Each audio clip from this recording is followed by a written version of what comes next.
Hi friends, అందరూ ఎట్లున్నారు? మంచిగా ఉన్నారా? ఈరోజు మాకు షూటింగ్లో బ్రేక్ టైం దొరికింది. బ్రేక్ టైంలో మీకు ఒక 2 ముచ్చట్లు చెప్దాం అనుకుంటున్నాం. అందరూ హ్యాపీ న్యూ ఇయర్ మంచిగా జరుపుకోవాలని మనస్ఫూర్తిగా కోరుకుంటున్నా.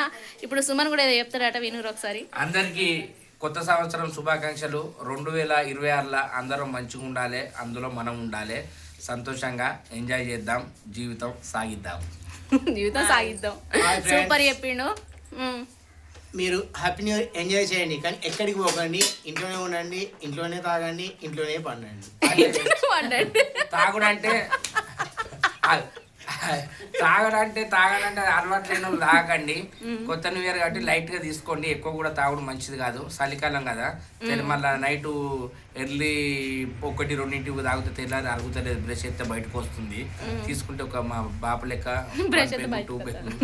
తీసుకోండి.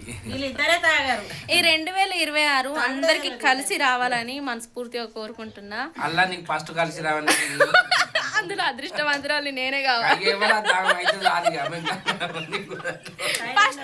ఫస్ట్ అదృష్టవంతురాల్ని నేనే కావాలని నేనే కోరుకుంటున్నా. నాకు మంచిగా కలిసి రావాలి. చెప్పని నా గురించి. సుమన్, ఈసారి నువ్వు చాలా సినిమాలలో కూడా నువ్వు చెయ్యాలని కోరుకుంటున్నా. వచ్చాయి కానీ నాకు ఇంట్రెస్ట్ లేదమ్మా. మనం ఉన్న ఊరు ఉండాలి కానీ వేరే ఊరు పోను. అంటే నీ ఊరికి వచ్చి షూటింగ్ ఎత్తరే? మనం ఇక్కడ ఉండాలి, పల్లె వాతావరణాలు ఉంచాలి. మొన్న బెల్లంకొండ సురేష్ వచ్చి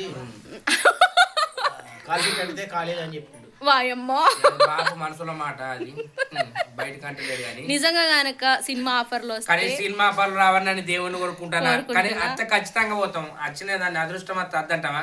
అట్లా అంటేనే అత్తయ్య రావాలంటే రావు. ఈసారి అన్న సినిమాలలో ఛాన్సులు వచ్చి మన ముగ్గురు ఇట్లా ఎవరన్నా ఒకరు థియేటర్లో కనిపించాలని కోరుకుంటున్నాను నేనైతే. ఎవరికి వచ్చినా రాకుండా మా లచ్చక మాత్రం ఆమెకు ఇచ్చినవనుకో ధైర్యం అవుతుంది. ఆమెకు మీరు ఒక్క పాత్ర ఇస్తే శంకరన్న దగ్గరికి వచ్చి, అన్నా నీ నోటన్న వచ్చిందంటే, లేకపోతే నువ్వు గిట్లా అన్న వాళ్ళు గదికే ఇయ్యలేదు రా ఖచ్చితంగా తింటుంటే. శంకరన్న మంచోడే. Okay, bye.